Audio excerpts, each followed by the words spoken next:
Israel का Syria पर attack, सैकड़ों एयर स्ट्राइक और कत्लेआम। आखिर चाहता क्या है इजराइल? क्या विश्व युद्ध का दिया जा रहा न्योता? क्या बदल जाएगा मिडिल ईस्ट का नक्शा? देखिए इजराइल अटैक पर सबसे बड़ी अपडेट। नमस्कार दोस्तों, मैं हूं आपके साथ कृपाशंकर शर्मा। सीरिया में जो कुछ हो रहा है उसे पूरा विश्व देख रहा है।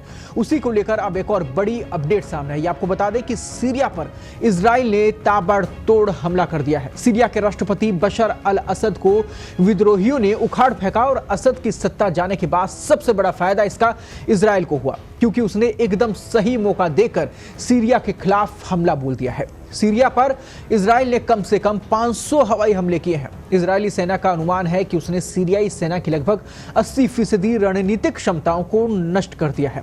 नौसेना पर हमले पर कई जहाजों को डुबो दिया गया। इतना ही नहीं, इजरायली सैनिकों ने सीरिया सेना के नियंत्रण में एक असैनिकृत बफर जोन के क्षेत्र पर भी कब्जा कर लिया है। इसमें रणनीतिक रूप से स्थिति माउंट हर्बन भी शामिल है, जो कि दमिश्क से 40 किलोमीटर दूर है। कई रिपोर्ट्स का यह भी दावा है कि सैनिकों ने राजधानी से 25 किलोमीटर दूर कटाना शहर में बफर जोन से 10 किलोमीटर आगे मोर्चा संभाल लिया है।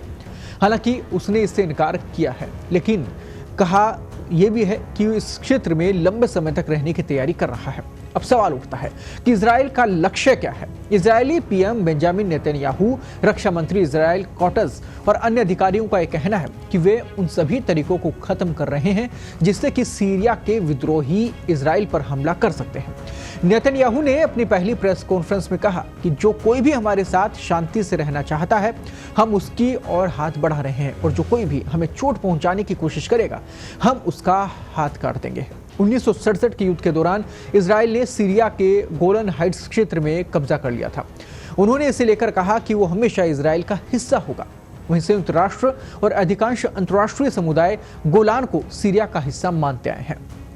उन्होंने आगे ये भी याद दिलाया कि 9 अक्टूबर 2023 को उन्होंने मिडिल ईस्ट का नक्शा बदलने का वादा किया था और वो उसी राह पर है। अब सवाल ये है कि क्या नेतन्याहू की हरकतें विश्व युद्ध को न्योता दे रही हैं?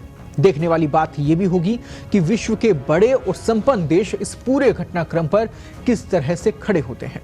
सीरिया इजराइल से जुड़े युद्ध पर लगातार अपडेट आप तक हम पहुंचाते रहेंगे। फिलहाल दीजिए इजाजत, नमस्कार।